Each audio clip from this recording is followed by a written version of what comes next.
ওম হরি। জয় মা দুর্গা, জয় মা লক্ষ্মী। শ্রদ্ধেয় ভক্তবৃন্দ, আপনাদের প্রত্যেককেই যথাযোগ্য সম্মান জানিয়ে সনাতন সত্য ইউটিউব চ্যানেলে আরও একটি নতুন ভিডিওতে আন্তরিক স্বাগত জানাই। আজকের এই ভিডিওর বিষয় হল ধনতেরাস, অর্থাৎ ধন ত্রয়োদশী সম্পর্কে। এই ভিডিওতে আমি ধনতেরাস সম্পর্কিত যাবতীয় তথ্য আপনাদের দিয়ে দেব। ধনতেরাসের পৌরাণিক কাহিনী, ধনতেরাসের প্রেক্ষাপট, তার ধর্মীয় গুরুত্ব, ধনতেরাসের দিন আপনি কি কি করবেন, কিভাবে প্রদীপ দান করবেন, এবং সবশেষে কোন সেই শুভ মুহূর্ত যে সময় আপনি কেনাকাটা করতে পারেন, এবং সর্বশেষে ধনতেরাস উপলক্ষে মা লক্ষ্মী, কুবের, ধন্বন্তরী দেবতা এবং দীপদান করার যে মন্ত্রগুলো সেগুলো আপনাদের বলে দেবো। সুতরাং ভিডিওটি বড় হবে, কিন্তু স্কিপ না করে ধৈর্য সহকারে এটি শুনবেন। ধনতেরাস, ধন মানে সম্পদ, সম্পত্তি। সুতরাং আমাদের প্রত্যেকের কিন্তু জাগতিক জীবনে সম্পদের দরকার রয়েছে, পরিবারের সুখ, সমাজের সুখ শান্তির জন্য। সুতরাং এটি কিন্তু অত্যন্ত একটি গুরুত্বপূর্ণ এই ধনতেরাস। তাই ধৈর্য ধরে শুনবেন এবং ভিডিওটি ভালো লাগলে অবশ্যই আপনার পরিচিত বন্ধুবান্ধবকে শেয়ার করবেন, লাইক করবেন, অবশ্যই কমেন্ট করবেন। তো এবছর বন্ধুরা ধনতেরাস পড়েছে, সেটা হলো আগামী 18ই অক্টোবর শনিবার দিন। ধনতেরাস অর্থাৎ ধন ত্রয়োদশী, আশ্বিন বা কার্তিক মাসের যে ত্রয়োদশী তিথি, সেই দিন কিন্তু ধনতেরাস এই তিথি পালিত হয়। তো যেটা বললাম 18ই অক্টোবর পড়েছে, এবং বিশুদ্ধ সিদ্ধান্ত পঞ্জিকা মতে সেদিন বেলা 12টা 20 এই ত্রয়োদশী লাগবে, এবং পরের দিন রবিবার বেলা 1টা 51 পর্যন্ত এই ত্রয়োদশী তিথি চলবে। তো যেটা বললাম যে ত্রয়োদশীতে ধনতেরাসে কেনাকাটার একটা ব্যাপার রয়েছে। সাধারণত ধাতুর জিনিস কেনা হয়, সোনা রূপো, না পারলে অনেকে পেতলের জিনিস, কাঁসার জিনিস, স্টিলের জিনিসও কেনেন। কিন্তু যখন তখন ত্রয়োদশীতে সেটা কিনবেন না। তার মধ্যেও কিন্তু একটা শুভ সময় রয়েছে, শুভ মুহূর্ত রয়েছে।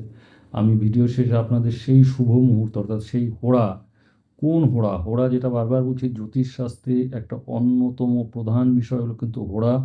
স্বাস্থ্যকাররা, আমাদের জ্যোতিষীরা দিনের মধ্যে গোটা সময়টা কিন্তু শুভ মুহূর্ত চলে না। কিছু কিছু সময়, অনেক সময় কিন্তু খারাপ থাকে, কিন্তু খুব অল্প সময় ভীষণ শুভ মুহূর্ত থাকে। সেই শুভ মুহূর্ত অর্থাৎ সেই হোড়া সময়ের কথা আপনাদের আমি বলবো, কখন আপনারা সেই কেনাকাটি করবেন। সেই শুভ মুহূর্ত অর্থাৎ সেই শুভ হোড়া দেখে যদি আপনারা জিনিস কিনতে পারেন, তাহলে কিন্তু সেটা আপনার জীবনে সৌভাগ্য বয়ে আনবে। তো আমরা দেখলাম ধনতেরাস অর্থাৎ এই যে ত্রয়োদশী তিথি, সেই ত্রয়োদশী তিথিতে কিন্তু মা লক্ষ্মী, ধন্বন্তরী দেবতা, কুবের দেবতা এবং কেউ কেউ কিন্তু সঙ্গে গণেশেরও পুজো করে থাকেন, কারণ এরা প্রত্যেকেই ধন এবং ঐশ্বর্যের প্রতীক। তো চলুন জেনে নেই এই যে পৌরাণিক কাহিনী প্রচলিত রয়েছে ধনতেরাসকে কেন্দ্র করে, সেটা আমরা শুনে নিই। এক রাজা ছিল, হেম তার নাম ছিল। তো জ্যোতিষীরা ভবিষ্যৎবাণী করেছিলেন যে তার পুত্রের যেদিন বিবাহ হবে, তার বিয়ের 4র্থ দিনের দিন তার কিন্তু ছেলে মারা যাবে সাপের কামড়ে। তো এই কথা তার পুত্রবধূ শুনেছিলেন। তার পুত্রবধূ ছিলেন অত্যন্ত বুদ্ধিমতী নারী। তিনি কি করলেন, সেই নির্দিষ্ট দিনে অর্থাৎ বিয়ের 4র্থ দিনের রাত্রে তিনি তার স্বামীকে জাগিয়ে রাখার জন্য গান করলেন, গল্প করলেন, আর চতুর্দিকে, ঘরের চতুর্দিকে, যে ঘরে তারা স্বামী স্ত্রী ছিলেন, দীপ জ্বালিয়ে রাখলেন এবং সোনার গয়না, রূপার গয়না ইত্যাদি সমস্ত কিছু ঐশ্বর্য একদম সাজিয়ে রাখলেন, মা লক্ষ্মীর আরাধনা করতে লাগলেন। যথাসময়ে যমরাজ সাপের রূপ ধরে ঘরে যখন প্রবেশ করতে গেলেন, তিনি সেই দ্বীপের আলো এবং সমস্ত ধন সম্পত্তি সোনা দানা ইত্যাদির যে আলো, তার থেকে যে একটা জ্যোতি বেরোচ্ছিল, চতুর্দিকে এত আলোকিত হয়েছিল যে যমরাজ কিন্তু সেই আলোতে তিনি কিন্তু অনেকটা অন্ধের মতো হয়ে গেলেন, তার চোখ কিন্তু ধাঁধিয়ে গেল, তিনি কিন্তু ঘরে ঢুকতে পারলেন না। তিনি কি করলেন, সেই সম্পদের ওপর বসে থাকলেন। তিনি কিন্তু রাজকুমারের কাছে গিয়ে তাকে ছবল মারতে পারলেন না। তিনি বসে থাকলেন। এদিকে সেই যে পুত্রবধূ, রাজা হেমের পুত্রবধূ, তিনি কিন্তু তার স্বামী যাতে ঘুমিয়ে না পড়েন তার জন্য গান করতে লাগলেন, গল্প করতে লাগলেন। তো শেষে যমরাজ, তিনি তো চোখে দেখতে পাচ্ছেন না, সেগুলোই শুনতে শুনতে শুনতে শুনতে তিনি ঘুমিয়ে গেলেন। এদিকে সকাল হয়ে গেল, তখন যমরাজ তো দেখলেন যে সময় তো পার হয়ে গেছে, তিনি কিন্তু সেই মানে রাজপুত্রকে কিন্তু আর কামড়াতে পারলেন না বা তার কিন্তু প্রাণ হরণ করতে পারলেন না, তিনি ফিরে চলে গেলেন। এটি কিন্তু একটা অত্যন্ত গুরুত্ব রয়েছে দেখুন। অর্থাৎ এই যে সম্পদ কিন্তু আমাদের জীবনে, অর্থ সম্পদ, সেটা যে বিপদকে দূরে সরিয়ে রাখতে পারে, সেটা কিন্তু তার একটা প্রমাণ। অর্থাৎ অর্থ সম্পদ যে একটা বড় একটা শক্তি আমাদের জীবনে, যেটা আমাদের প্রত্যেকেরই অর্জন করা দরকার, তবে অবশ্যই সেটা কিন্তু সৎ পথে এবং শুদ্ধ পথে, না হলে কিন্তু আবার কিন্তু সেই অশুভ শক্তি, অর্থাৎ এখানে যমরাজকে বোঝানো হয়েছে, তাহলে কিন্তু আপনি সেই পথে উপার্জন করলে কিন্তু সেই অশুভ শক্তিকেই কিন্তু আহ্বান করলেন, সেটা কিন্তু করবেন না। তো সেই অর্থে ধনতেরাস অর্থাৎ ধন এবং আলোর ত্রয়োদশী নামে কিন্তু এটি অত্যন্ত বিখ্যাত, এবং সেই জন্যই কিন্তু সেই দিন কেনাকাটা যার যেরকম সাধ্যমতো সোনা বা রূপো, যেটা বললাম ধাতব যে কোনো জিনিস কিন্তু সেটা কিনতে পারে। এবার ধনতেরাসের দিন যথারীতি আপনারা যেভাবে মা লক্ষ্মী পুজো করে, কুবের পুজো, ধন্বন্তরী দেবতার পুজো এবং গণেশ পুজো কিন্তু আপনারা করতে পারেন। আর সন্ধ্যাবেলায় কিন্তু আপনারা প্রদীপ দিবেন, 13টা প্রদীপ দেবেন। 13টা প্রদীপের মধ্যে একটা প্রদীপ উত্তর দিকে দেবেন কুবেরের নাম করে, কুবের দেবের নাম করে, এবং আরেকটি সন্ধ্যাবেলার পরে আপনারা বাড়ির দক্ষিণ দিকে যমের নামে কিন্তু সেই প্রদীপটি দেবেন। অর্থাৎ এইখানে যে দক্ষিণ দিকে হলো যমের দুয়ার আমরা জানি, তো সেই হিসাবে সেই আলো প্রদীপটি জ্বালিয়ে রাখা হয়। অর্থাৎ সেই যে আলোর ঝলকানি দেখে যেমন যমরাজ ওই রাজপুত্রের ঘরে প্রবেশ করে তাকে কামড়াতে পারেনি, তার প্রাণ হরণ করতে পারেনি, তো এখানেও সেই দক্ষিণ দিকে প্রদীপ দেওয়ার অর্থ হলো যে আপনার বাড়ির দক্ষিণ দিকটা আলোয় আলোকিত থাকলেও যমরাজ যেন সেই আলো দেখে প্রবেশ করতে না পারে, অর্থাৎ অশুভ শক্তি যেন আপনার বাড়িতে প্রবেশ করতে না পারে। আপনার সংসার, স্ত্রী, পুত্র, পরিবার, পরিজন সবাই যেন সুরক্ষিত থাকে, ভালো থাকে, সুস্বাস্থ্যের অধিকারী হয়, এটাই কিন্তু এর মাহাত্ম্য বা এর কিন্তু গুরুত্ব।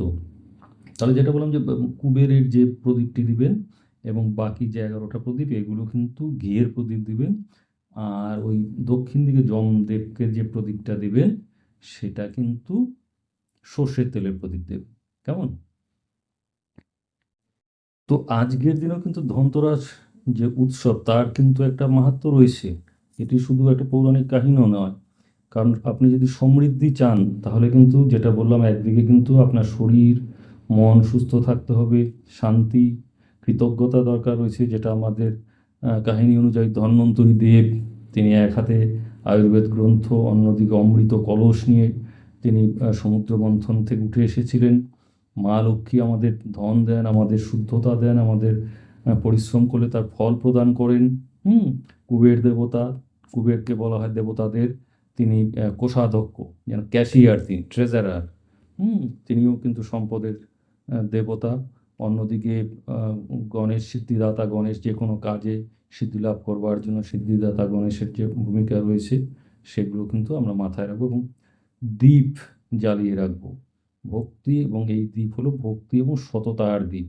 আপনি যাই করুন না কেন, মনের মধ্যে কিন্তু ভক্তি থাকতে হবে, শ্রদ্ধা থাকতে হবে, এবং পরিশ্রম করার মানসিকতা থাকতে হবে, সৎ চিন্তা থাকতে হবে, তবেই কিন্তু এই ধনতেরাসের যে মাহাত্ম্য সেটি কিন্তু সত্যিকারের, যদি আপনার জীবনে ফলপ্রসূ হয়ে উঠতে আপনি চান যে ফলপ্রসূ হয়ে উঠুক, তাহলে কিন্তু এই নিয়মগুলো আপনাকে পালন করতে হবে। তো চলুন এবার আপনাদের বলে দিই, বেশ কয়েকটি মন্ত্র বলে দিই। মা লক্ষ্মীর মন্ত্র, কুবের দেবতার মন্ত্র, ধন্বন্তরী দেবতার মন্ত্র এবং আপনি যে প্রদীপ দান করবেন, যমকে যে প্রদীপ দান করবেন তার মন্ত্রগুলো আমি পরপর আপনাদের বলে দিচ্ছি। প্রথমেই বলে দিই আপনাদের মা লক্ষ্মীর যে মন্ত্রটি ওই দিন জপ করবেন সেটি হলো ওম মহালক্ষ্মী নমো নমঃ, বিষ্ণুপ্রিয়া ওই নমো নমঃ, ধনপ্রদা ওই নমো নমঃ, বিশ্বজনন্যই নমো নমঃ। এই মন্ত্রটি আপনারা 28 বার করে জপ করবেন। এরপর কুবের দেবতার মন্ত্র ওম যক্ষায় কুবেরায় বৈশ্রবণায় ধনধান্যাধিপতয়ে ধনধান্য সমৃদ্ধং মে দেহি দাপয় স্বাহা। দ্বিতীয় মন্ত্রটি এটিও জপ করতে পারেন ওম শ্রীং রিং ক্লিং শ্রীং ক্লিং বৃত্তেশ্বরায় নমঃ। এরপরে আপনারা ধন্বন্তরী দেবতার মন্ত্র জপ করবেন ওম নমঃ ভগবতে মহাসুদর্শনায় বাসুদেবায় ধন্বন্তরায় অমৃত কলশ হস্তায় সর্বভয় বিনাশায় সর্বরোগ নিবারণায় তিলকপতায় শ্রী মহাবিষ্ণু স্বরূপ শ্রী ধন্বন্তরী স্বরূপ শ্রী শ্রী শ্রী ঔষধ চক্র নাপনায় নমঃ। আর দ্বিতীয় মন্ত্রটি যদি প্রথম মন্ত্রটি বড় মনে হয়, দ্বিতীয় মন্ত্রটি বলবেন 28 বার করে ওম ধন্বন্তরায় নমঃ, ওম ধন্বন্তরায় নমঃ, এভাবে 28 বার করে জপ করবেন। এবার আপনাদের বলে দেব যে আপনারা যে দীপদান করবেন, সন্ধ্যাবেলায় যমদেবকে যে দীপদান করবেন সেই মন্ত্রটি আপনাদের বলে দেব। তবে ধনতেরাস ত্রয়োদশীর দিন সন্ধ্যাবেলায় আপনারা যে দক্ষিণ দিকে বললাম তিলের নয় সরিষার তেল দিয়ে যে প্রদীপটি দেবেন সেই যমদেবের মন্ত্রটি হচ্ছে মৃত্যুনা পাশদণ্ডাভ্যাং কালো শ্যামলয়া সহ ত্রয়োদশাং দীপদানাৎ সূর্যোজ্জ প্রিয়তা মিতি। এই সমস্ত মন্ত্রগুলো আমার ডেসক্রিপশন বক্সে দেওয়া থাকবে, আপনারা সেখান থেকে দেখে নেবেন। এইবার হলো সেই শুভ সময়ের কথা আপনাদের বলবো, যে হোড়া শুভ সময় মেনে আপনারা জিনিস কেনাকাটা করবেন নিজের পছন্দ মতো, নিজের সাধ্য মতো। তবে হ্যাঁ, ত্রয়োদশীর দিন কিন্তু একটা ঝাঁটা কেনার প্রবণতা থাকে, প্রচুর মানুষ ঝাঁটা কেনেন, কিন্তু এটি কতখানি স্বাস্থ্যসম্মত সেটা নিয়ে কিন্তু যথেষ্ট সন্দেহ রয়েছে।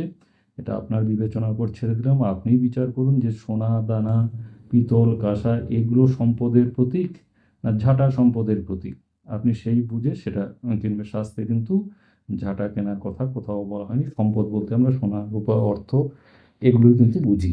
যাই হোক, সেটি আপনার চিন্তা অনুযায়ী আপনি কিনবেন। আমাকে যদি বলেন আমি কিন্তু ঝাঁটা কিনতে না করব। আপনি দরকার একটা স্টিলের বাসন কেনেন, সামান্য কিছু স্টিলের একটা ঠাকুর ঘরের জন্য একটা কোনো কিছু কেনেন, ছোটো কিছু।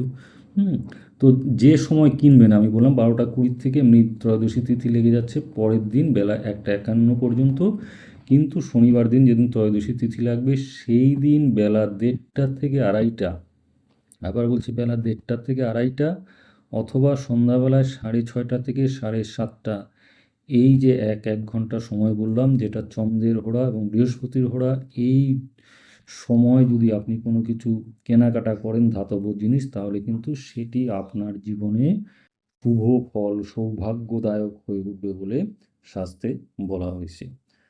তো শ্রদ্ধেয় দর্শকবৃন্দ, এই ছিল ধনতেরাস উপলক্ষে আজকের ভিডিও। যদি ভিডিওটি ভালো লাগে অবশ্যই লাইক কমেন্ট শেয়ার করবেন এবং চ্যানেলটিকে সাবস্ক্রাইব করে পাশে থাকবেন, এবং কমেন্টে অবশ্যই লিখুন হয় জয় মা লক্ষ্মী বা জয় ধন্বন্তরী বা জয় কুবের দেবতা বা জয় সিদ্ধিদাতা গণেশায় নমঃ। সবাই ভালো থাকবেন, সুস্থ থাকবেন এই কামনা করে আজকের মতো শেষ করছি। নমস্কার।